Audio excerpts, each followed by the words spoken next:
Publication ಮಾಡ್ಬೇಕಂತೇಳಿ ಎಲ್ಲ ready ಮಾಡ್ಕೊಂಡೆ. ಕಾರಣಾಂತರವಾಗಿ ನಾನು ಮಿಸ್ ಮಾಡಿಬಿಟ್ಟೆ. ಇದು ನನ್ನ ದೌರ್ಭಾಗ್ಯ ಸರ್. ಆಕ್ಚುಲಿ ಪಬ್ಲಿಕೇಶನ್ ಕಳಿಸಿ ಅವ್ರ ಜೊತೆ ಮಾತಾಡಿ ಕಾಸ್ಟಲ್ಲಿ ಇದು ಮಾಡಿ ಎಲ್ಲ ಪೇಪರ್ ಕ್ವಾಂಟಿಟಿ 70 GSM ಅಥವಾ 80 GSM.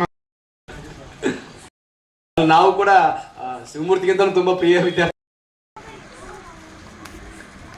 ಗಣಿತ ಶಿಕ್ಷಕರಾಗಿ ಅಲಬನೂರಿಗೆ ಬಂದು A² + B² + 2AB ಅದು ನಮ್ಮ ಯಾವಾಗಲೂ ಕೂಡ ನಮ್ಮ ತಲೆಯಲ್ಲಿ ಉಳಿಯುತ್ತೆ ಸರ್.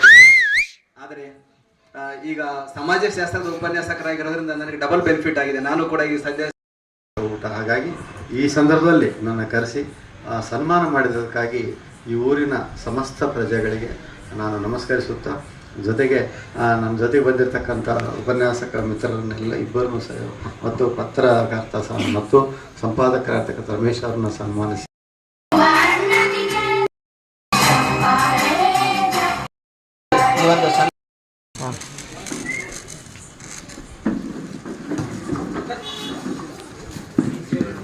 ಬರ್ರಿ ಅಣ್ಣ ಬರ್ರಿ.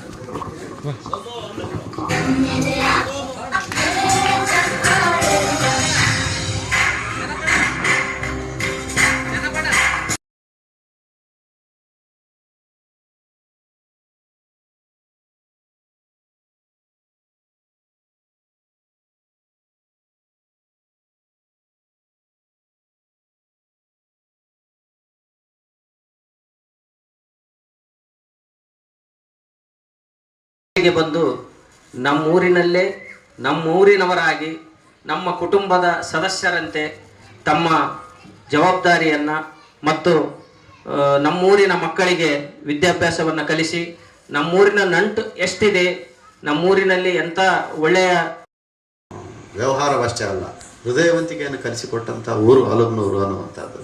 ಹಾಗಾಗಿ ಇಲ್ಲಿ ದಣಿಯವರು ಬಂದಾಗ ಅವ್ರನ್ನ ಮಾತಾಡಿಸುವಂಥ ರೀತಿ ಆಗಿರ್ಬೋದು, ಅವರ ಒಂದು ನಡವಳಿಕೆಯ ರೀತಿ ಜನರ ಮೇಲೆ ಹೇಗಿತ್ತು, ಹೇಗೆ ಅವರು ಈ ಇಡೀ ಗಿಡ ನೆಡುವುದು ಅಂತ.